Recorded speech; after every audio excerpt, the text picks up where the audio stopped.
Hop, je me remets en scène cam pour le moment. Quelle heure est-il? 11h14. Waouh, j'ai un petit peu dépassé sur ma première partie, mais c'est très bien. Là, on va pouvoir attaquer une deuxième partie où je vais vous faire un peu le retour mon week-end jeu, mon dimanche jeu. Carnage, c'était très cool. Ça m'a le retour à des parties, surtout j'ai eu des adversaires, voilà, ça a joué quoi. C'était cool. J'avais préparé des photos, voilà, pour accompagner un peu tout ça. Ah, bien sûr, j'ai pas la photo que je voulais. On va aller sur le Facebook du docteur T. Oui, j'ai un Facebook, je m'en sers pas trop, c'est vrai. Mais il est là, il existe. Non, vraiment, venez sur le Discord si vous voulez partager des infos, revoir ce qu'on a partagé pendant les lives et tout. Parce que le Facebook, je l'ai pour partager l'actu, en gros, de la chaîne vite fait, quoi. Mais ça va pas beaucoup plus loin. J'ai 1 milliard de messages. Voilà, c'est bien ça. Bim!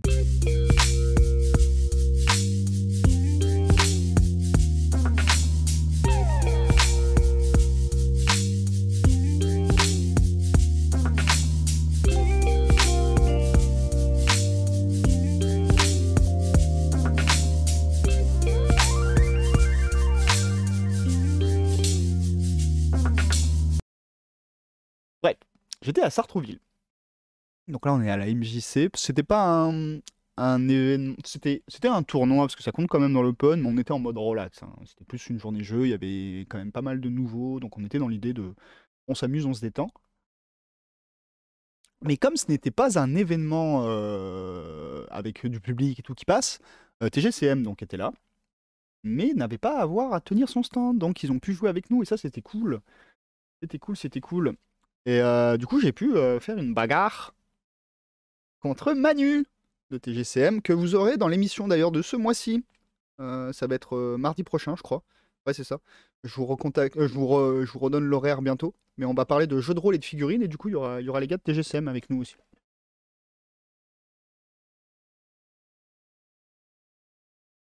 Mais t'as désigné des figurines pour tout le monde, Ben. On sait, on sait. Tu es partout. Dans les villes, dans les campagnes. Ben est partout. Sur Twitch. Donc du coup, j'ai eu l'occasion de jouer contre Manu, on a fait égalité parfaite. Je jouais la Guilde Noire, il jouait les Goons, sa faction de cœur. Et moi, c'est ma faction peinte. Plus que de cœur. C'était cool. Un match tendu. Après, j'ai joué contre le fils de l'organisateur Bondil. Et ça, c'était ma dernière partie. Et j'ai joué en première partie, j'ai joué contre... ah mince, j'ai mis le lien.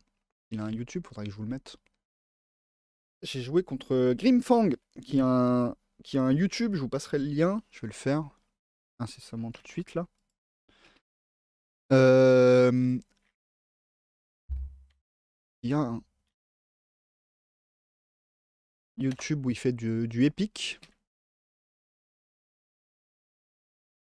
Paf. Il fait du Epic, il fait du AOS, je crois, il fait du Star Wars Légion et du Carnage. Ou AOS, peut-être que je dis une connerie d'ailleurs. Star Wars Légion, Epic et Carnage, ça c'est sûr. Et donc du coup on a joué ensemble. J'ai filmé un peu et on s'est enregistré pour voir s'il y avait moyen de tirer un espèce de petit rapport de bataille. Je sais pas, on verra si c'est faisable. Je suis pas convaincu que ce soit faisable d'en tirer quelque chose d'intéressant, mais si j'y arrive, je vous ferai un petit rapport de bataille rapidos. Et justement, je voulais en faire un rapidos un petit peu à la façon de Pandamonium, qui était là aussi. Il s'est lancé à faire une petite chaîne où il parle des jeux qu'il joue, donc du Alchemy, du Bushido, du Briscard, du Carnage, qui était là avec nous aussi. Donc sa chaîne, elle vient de commencer, toute petite chaîne, mais n'hésitez pas à aller vous abonner. Déjà parce que c'est gratuit, et ça fait toujours plaisir. Moonstone aussi fait du Moonstone, et du coup il fait des rapports de bataille, mais en fait c'est des comptes rendus de bataille, donc ça dure 10 minutes, et moi ça me va bien, parce que moi les rapports de bataille de 1 heure, 2 heures, ça me gave en fait. Tu nous abandonnes, allez des bisous. Et donc du coup, ben, l'idée c'était peut-être essayer de voir si avec les enregistrements que j'ai, je peux vous faire un rapport de bataille, mais dans cette idée-là, c'est-à-dire un truc qui dure pas plus de 20 minutes, quoi, ce serait cool. Donc pas dit que je puisse, on verra. En tout cas, on a passé une super journée, donc du coup, Pandemonium était là, Grimfang était là, et surtout, j'ai joué contre Manu de TGCM, donc j'ai joué contre le patron. Alors, on va mettre des photos, bam, voilà. Ça c'était ma partie justement contre Grimfang. Donc, je jouais ma guilde noire qui est déjà en piteux état. Comme je vous l'ai dit, je l'ai encore plus cassé. Est-ce qu'il y a une photo un peu plus significative C'était la bagarre, c'était la bagarre. Là, on voit bien ses fangs. Est-ce qu'on voit les équipes? Oula, c'est flou. Hop, si je reviens un peu en arrière, non, on voit pas. Ah si, bah là, il y a Manu. Il est en train de jouer. En train de jouer. Qu'est-ce que je mets comme photo de fond? Let's go. Voilà son équipe. Je m'abandonne. Hein? Je m'abonne pas. Abandonne.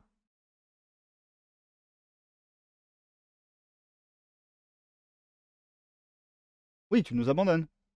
Non, tu t'abonnes. Ok. C'est mal lu, c'est ça. Bon bah c'est bien, merci. Merci pour lui. Ouais, c'est compliqué de lire un chat, hein. Ouais, c'est ça. Tu t'abonnes, mais tu ne nous abandonnes pas.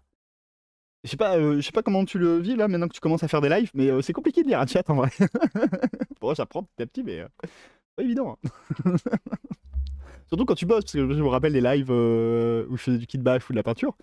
Bah, t'es ton boulot, quoi. Regardez le fil du chat en même temps. Bon, ça va que moi, il y a. Mine de rien, ça va que vous êtes pas nombreux parce que j'arrive à suivre ce que vous dites. Il y aura ne serait-ce que, je sais pas, 70 personnes. Waouh, s'ils parlent tous, même quand tu réponds, ça sert plus à rien, quoi. Tu lis pas, tu bosses. Ouais, bah en bossant, c'est encore plus compliqué. Là encore, je marque des pauses, que je suis en interaction avec vous, mais quand tu bosses, ouais, c'est chaud, hein.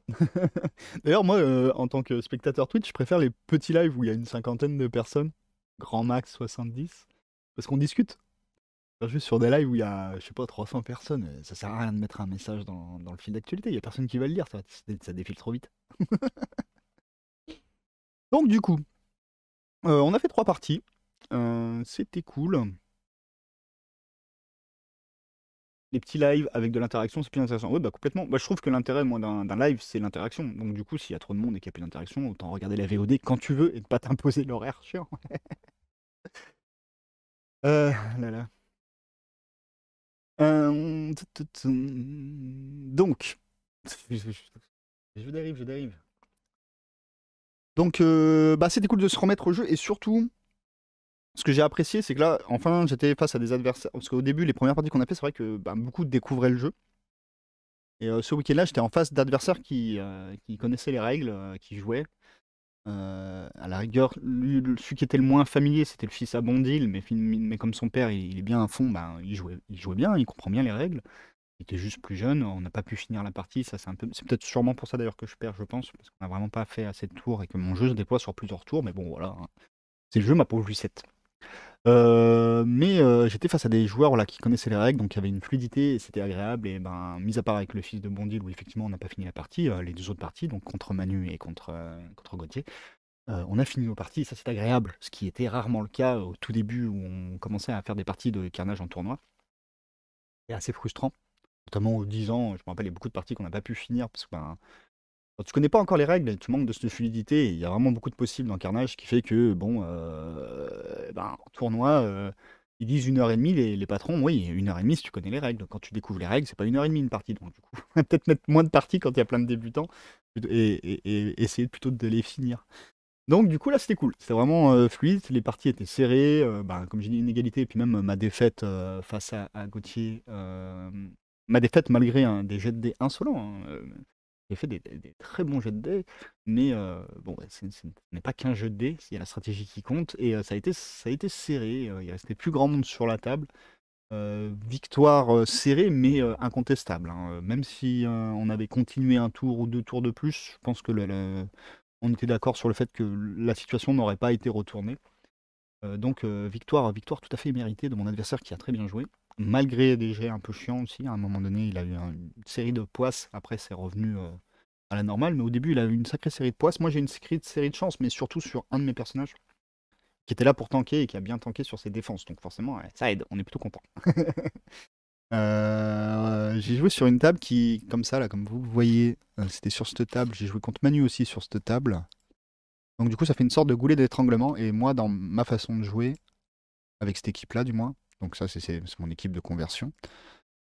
Dans ma façon de jouer, bah, ça m'arrangeait bien. Parce que justement, vous le voyez là, il y a souvent les rhinos qui sont devant là, qui vont bloquer le passage.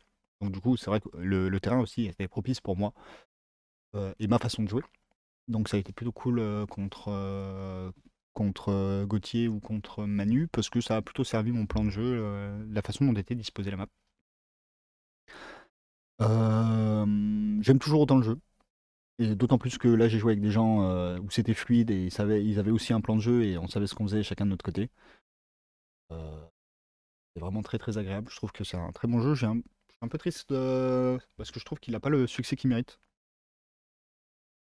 De la part des gens qui aiment vraiment la stratégie, le jeu et tout, bah, j'ai vu beaucoup de gens qui sont intéressés à Carnage pour les figurines ou parce que c'est des anciens de Briscard et tout ça.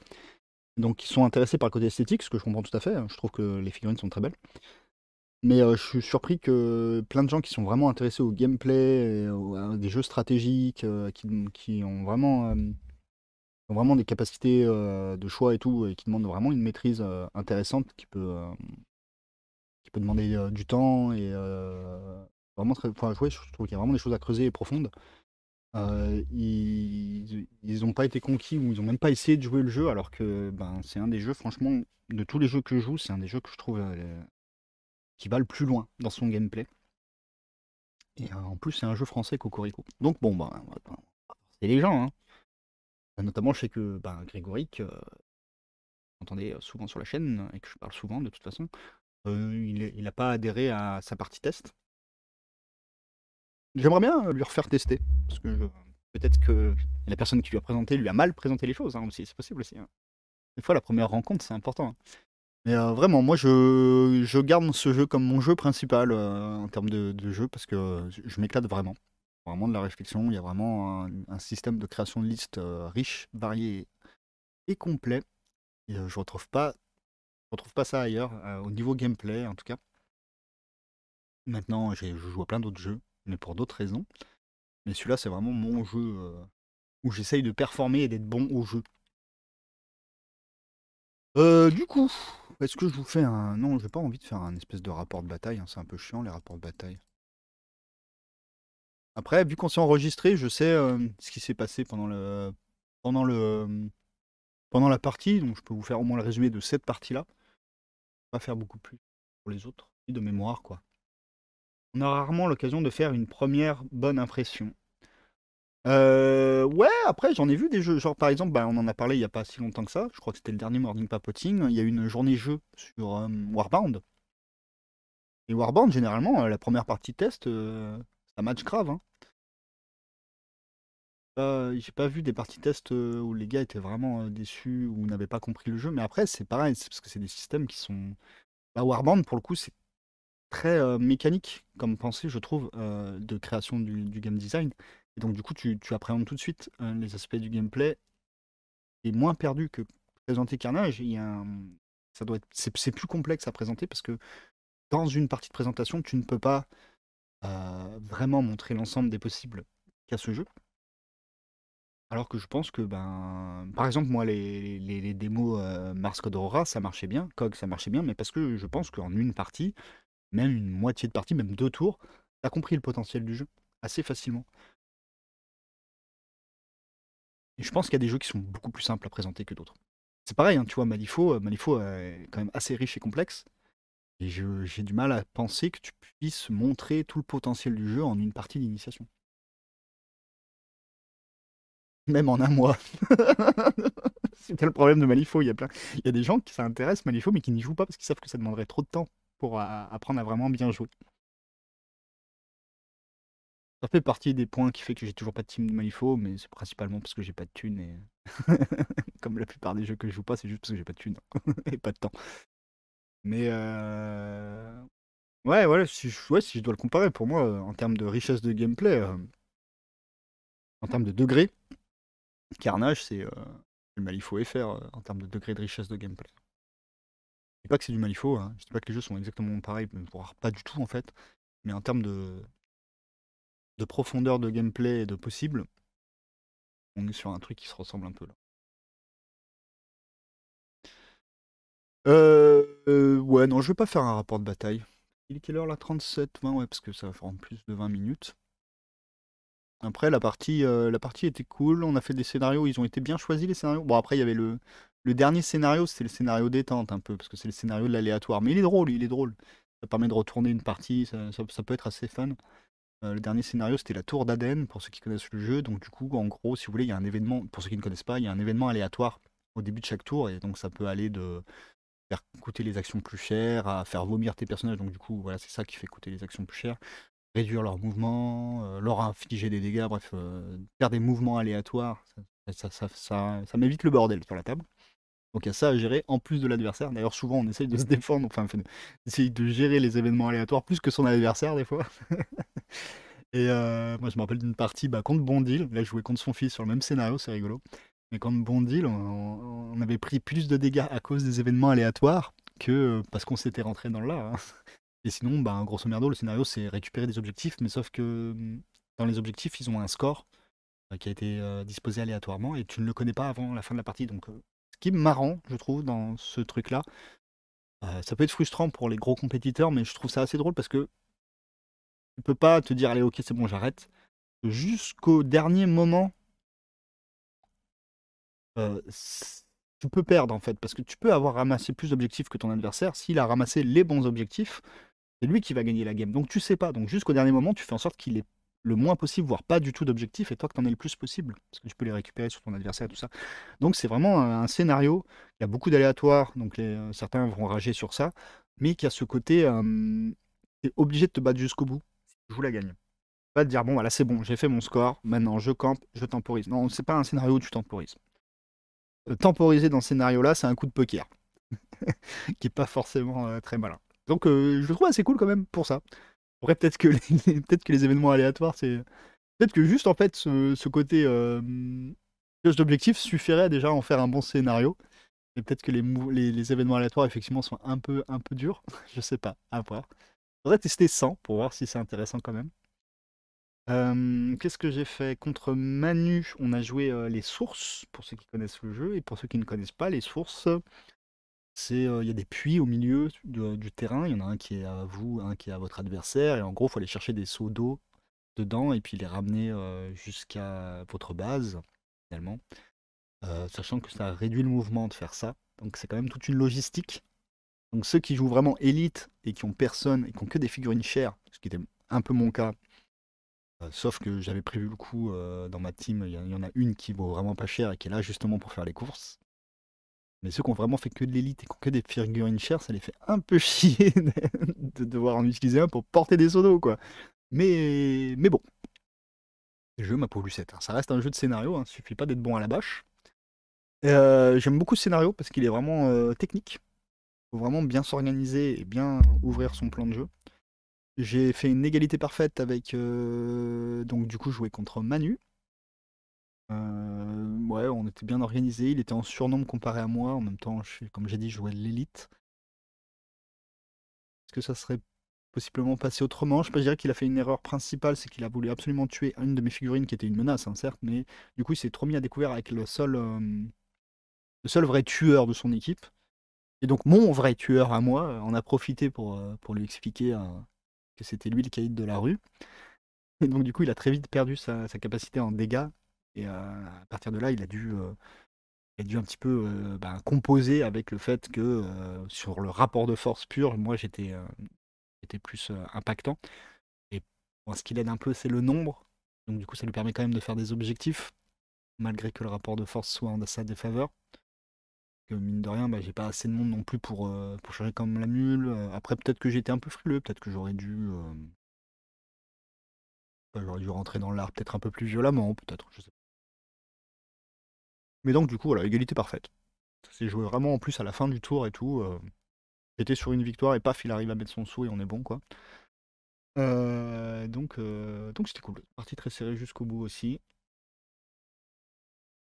Et la première partie, donc du coup, contre notre ami Gauthier, donc Grimfang, c'était le scénario où en fait on a 3 coffres chacun. Un contient du sel, un contient du blé, un contient des armes, on s'en fout de ce que ça contient en fait. Il y en a, il y en a qui valent plus de points, mais qui sont plus durs à casser.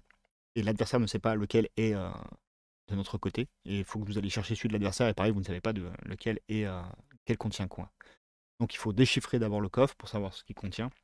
Après, généralement, il y a un petit mind brain qui se fait parce que c'est toi qui places tes coffres. Donc, si tu mets le coffre le plus évident, généralement, le mec il va se dire, ouais, il n'y a rien dedans. Bah, du coup, peut-être que tu vas mettre le truc qui vaut de la thune. Enfin, bref, il y a déjà un petit jeu de placement des objectifs qui est intéressant.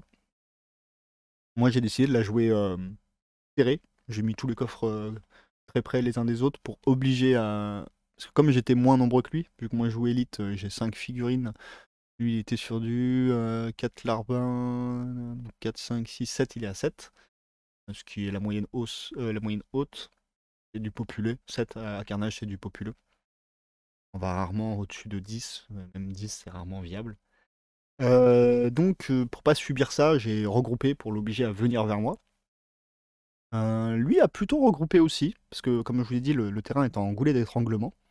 Donc il a caché un peu derrière, puis il en a mis un en hauteur pour m'obliger un petit peu à aller faire des cabrioles, parce que moi j'ai 2 rhinocéros, et c'est la faction un peu lourdeau du jeu. Donc il s'est dit que c'était à ma défaveur, mais sauf que comme j'ai 2-3 agiles au milieu aussi, c'était pas forcément un problème. D'ailleurs, c'est le seul coffre que j'ai tenté d'aller récupérer. Que du coup, j'ai réussi à récupérer aucun coffre, et lui, il a à peine entamé un de mes coffres. Il a fait 1 de dégâts sur, je crois, il faut à 12 points de vie le coffre qu'il avait ouvert, un truc comme ça.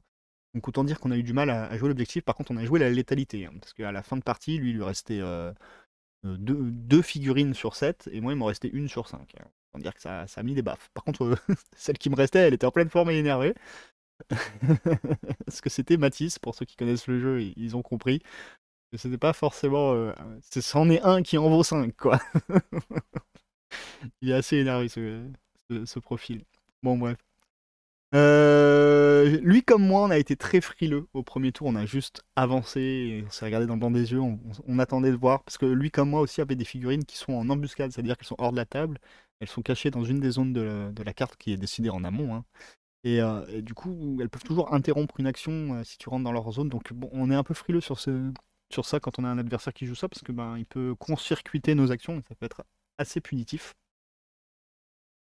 Donc lui comme moi, on a été frileux. Je pense que c'était plus à mon désavantage qu'au sien au final. J'aurais peut-être dû plus lui rentrer dans le lard tout de suite. Après, moi, ma stratégie, ça a été d'essayer de lui tenir un maximum ses troupes avec mes gros rhinos qui sont mes sacs à points de vie. Et lui, bah, sa stratégie, c'est essayer de tenir justement mes rhinos avec ses larbins, donc son populeux. Ils ont fait le taf aussi, hein, ils sont tous morts, mais mes rhinos aussi sont tous morts. Après, il a Bruchetta, comme je l'appelle, qui est un personnage nommé des Fangs, qui a un sort assez intéressant qui permet de faire une action de ton choix à un de tes adversaires quand le sort passe. Et ça, c'est assez chiant, mais il n'a pas réussi contre moi à le placer, donc ça le met aussi en défaut, parce que tu payes quand même d'avoir cette capacité-là. Donc quand elle sert pas, ben voilà, ça te perd un peu. Après, ce qu'il a mis beaucoup en défaut aussi, c'est qu'il a eu en début une sacrée série de poisses, alors que moi, bah, typiquement sur les défenses de mon Rhino, j'ai une sacrée série de chances, donc le mec a duré. Je pense que le mec a duré plus d'attaques, a tenu plus longtemps que ce qu'il n'aurait dû durer. Mon mur n'a pas cédé aussi vite qu'il aurait dû céder. Après, son exécuteur me tue beaucoup de choses, mais bon, c'est les petites choses. Donc je m'attendais à ce que ça meure. En gros, tour 1, on est des frileux. Tour 2, on se met sur la gueule, c'est un vrai carnage, il reste pas grand monde. Tour 3 et 4, on fait ce qu'on peut avec ce qui nous reste. En gros, je pense on peut résumer la game comme ça. Et du coup, on finit sur un score où je crois qu'il a que 3 pièces d'or de différence avec moi sur le goal average en fait.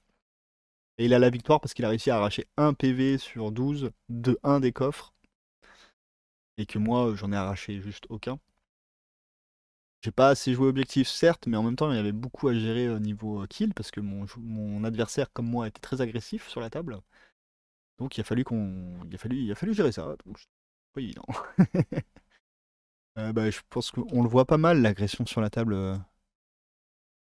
Bah là, on voit pas grand-chose, parce qu'en fait, il mangeait les cadavres au fur et à mesure. Mais bon, vous voyez bien que les figurines, elles sont sur le côté de la table et pas sur la table, hein. Il reste que Matisse qui tape sur des trucs. Bah, d'ailleurs, Matisse, dernier tour, il en tue 3, hein. 2 ou 3, je sais plus. Mais voilà, j'essayais de tenir l'adversaire avec mon gros loulou. Donc ça, c'est mon équipe. À la fin, il ne reste que lui. À la fin, il n'en restera qu'un. Voilà, Matisse qui tue un truc. Matisse qui va tuer un truc, qui vient de tuer un truc. Matisse qui tue, quoi. Et voilà, le fameux point de dégâts. Vous voyez qu'il y a des cadavres de partout à chaque fois. Et puis comme je vous dis, comme il les bouffait au fur et à mesure, il est censé avoir beaucoup plus de cadavres que ça sur la table. Ça, c'est plutôt le début de partie. Donc vous voyez, il avait mis un objectif en haut. Il ne m'a pas empêché d'aller voir ce qu'il y avait dedans. Au final, les deux d'en bas étaient beaucoup moins accessibles pour moi que celui d'en haut. Mais et c'était un bon objectif qu'il a mis en haut. C'était même pas un appât. Il aurait pu mettre un truc de merde juste pour m'appâter. Et en fait, non, il a mis le meilleur en haut. Donc je pense qu'il pouvait mieux le protéger. Mais c'était une erreur. Parce que je suis facilement passé. Parce qu'en fait, c'est pas si dur que ça d'escalader. Du moment que tu as un petit peu d'agilité. C'est vrai qu'on n'ose pas forcément le faire. Mais en fait, c'est vrai. J'ai voulu faire le tour. C'est une erreur, ça aussi. Parce que j'ai perdu du temps. J'aurais mieux fait de rester. De rentrer carrément dans la bagarre, quoi. Là, là, c'est lui qui me tue des trucs. Mais en gros, pour son exécuteur, il me tue un truc, il revient, il me tue, enfin, il me blesse grandement un truc, il revient, il me tue un truc. Alors, il commence à être pénible. En gros, Matisse, il arrive, il le tue. Après, il va attraper ce qu'il y a au milieu, il les tue. Et en gros, il lui reste que un truc qui va bientôt mourir. Et sa Brucha, son héroïne, qui elle aurait potentiellement pu essayer de faire du scénario. Ce qui fait que je pense que même si on jouait un ou deux tours de plus, le temps que je tue son truc et que j'aille tuer sa bruschetta, je fais pas d'objectif. Et lui arrive quand même à en faire un petit peu, ce qui fait qu'il aurait la victoire.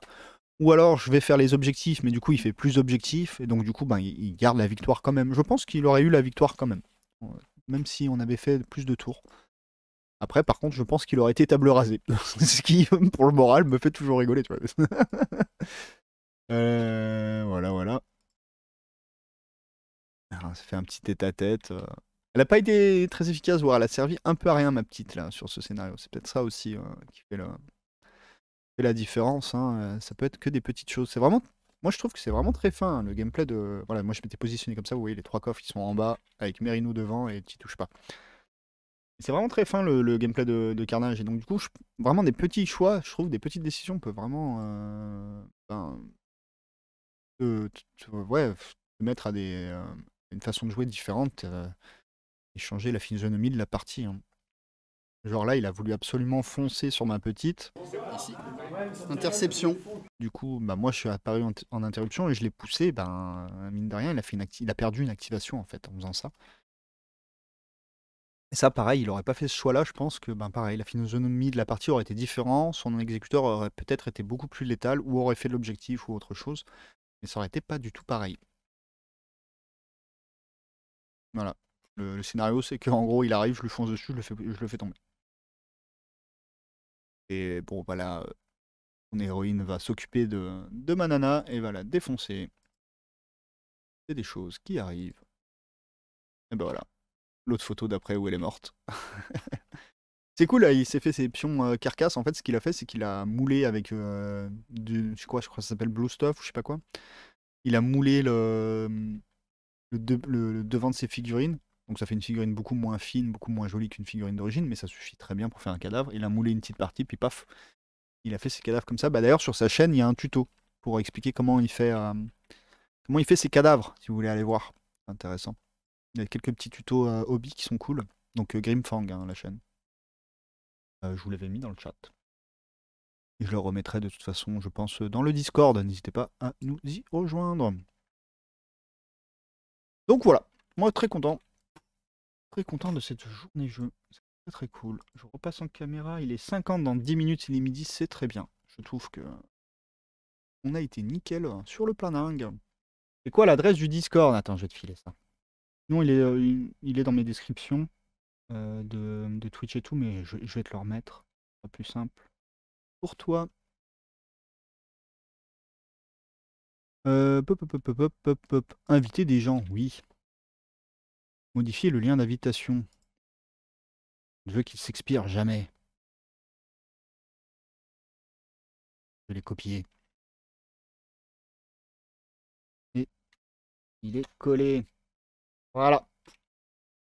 Et donc oui, comme je disais, j'essaye de travailler le Discord pour que ce ne soit pas juste un channel de discussion à côté de la chaîne, mais vraiment un channel d'information, de petits conseils, de partage, sur des tutos de peinture, sur des gammes de figurines, sur tout ça. Bienvenue à toi, je te fais un coucou. Puis voilà. Après, comme je l'ai dit, hein, on parle principalement de figurines et de game design, mais moi je suis libre sur tous les sujets, hein. On discute, on discute. L'important c'est de partager. Les grosses conversions, donc ce sera mon cheval centaure slash gnou zébu pour Carnage, et que je présenterai au concours de peinture, mais je crois qu'il finit en mai, donc c'est pas le plus urgent. Pas sûr, faut que je regarde les dates, c'est peut-être avril, hein, remarque. Pour concours peinture de Clash of Mini, donc que vous retrouvez sur le Discord dans la bibliothèque événements et concours. Et je pense qu'on va se faire une grosse conversion de Deimos, du KS Deimos que j'ai reçu pour faire une grosse figurine Mars Code Aurora avec un gros robot qui sort de la tempête du désert avec des fantômes. Enfin bref, on va partir dans un délire, on va se faire plaisir. Et je réfléchis si je trouve une idée pour participer effectivement à ce concours de kit bash véhicule action figurine. Ça pourrait être marrant, hein, ça nous ferait faire autre chose. Ça pourrait être assez fun. Où je vois ici, je trouve déjà des action figurines qui me font marrer et un véhicule surtout. Je joue beaucoup d'escarmouches, donc des véhicules, c'est pas trop ce qu'il y a le plus à la maison. Mais il faut voir si j'en ai déjà ou si j'ai envie d'en acheter. Mais bon, pareil, encore une fois, c'est une question de budget. Sinon, bah, quoi qu'il arrive, on se retrouve mardi matin prochain pour un morning papoting et le soir pour l'émission radio. Et peut-être dans la semaine à la sauvage si je commence déjà à faire du kit bashing parce que j'ai déjà acheté la pâte. On verra ça. En tout cas, merci d'être passé.